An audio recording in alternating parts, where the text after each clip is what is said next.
So I launched my business, speaking and training on site full time in the fall of 2019, September 2019. And then 7 months later, the global pandemic hit. And when I say my only source of income was in-person speaking engagements, that is not an exaggeration. That was it. And when over 80% of your business disappears in a month and you're the primary breadwinner in your family, I'm married to a teacher, there is a real moment of panic that sets in of like, what do I do? I have journal entries from that time. I had friends that sent me cards. My friend Kirsten was like, I promise you're going to be okay. You'll figure it out. Because I was genuinely frightened. And I had no idea, of course, how long it was going to continue. Who the heck knew we'd still be talking about it? But it was a time where I was scared and I had a choice. I had a choice to rise to the challenge and pivot very quickly and figure it out.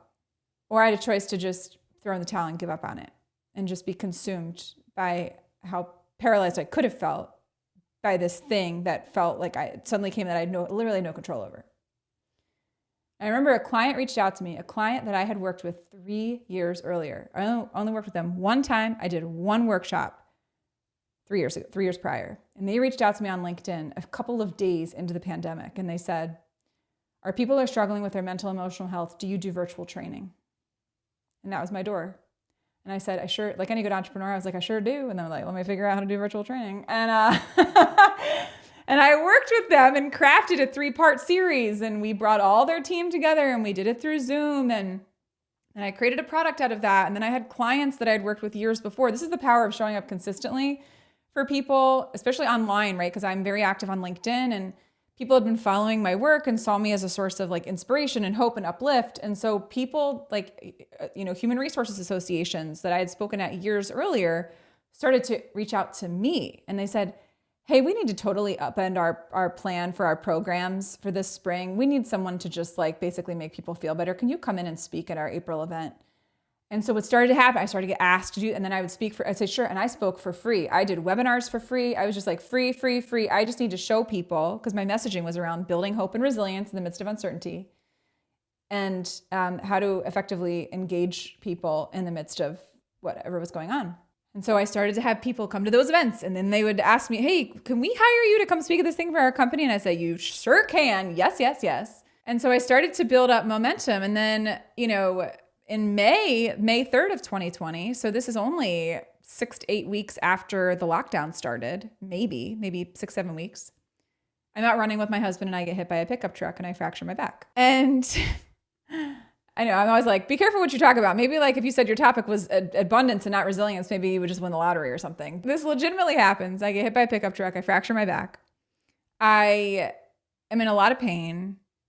I had a training scheduled on my calendar for an HR group about, literally no joke, building hope and resilience in the midst of uncertainty 2 days after the accident.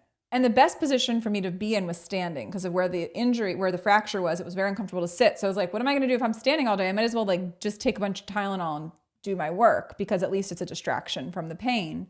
So I got on and I started speaking about this, and I'm wearing a back brace, which looks like a backpack.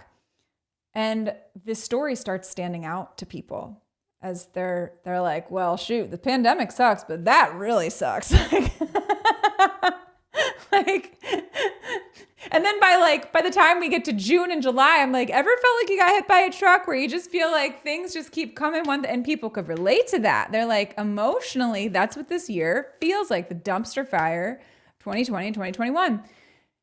And the story started to stand out. The thing that I wish never happened, that I still I'm not glad. If I could have the body back that I had and its functionality before the accident, I would like to have that body back. I really would. There's still some lingering injuries that I'm dealing with and PTSD, among other things. Having said that, I look at that situation and say, wow, I could have let all of that completely defeat me. But I believed that I was here for a reason and that people needed what I had to offer, and that despite it not looking the way I might have expected it to look, that I could still choose to do something with that and to have an impact despite whatever limitations were put on me. And the gift of that time was that no one was traveling. So I wasn't missing out on work because I could just do it all from behind my desk.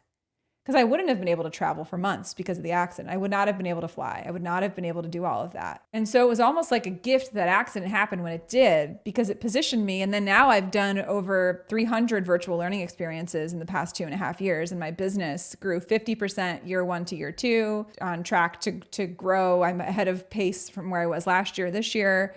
It's amazing. And I've worked so flipping hard. But it's like a choice. We don't choose what happens to us or around us, but we do. There's a book called Permission to Feel, Mark Brackett, but we do control how we respond to it. We always get to choose our response.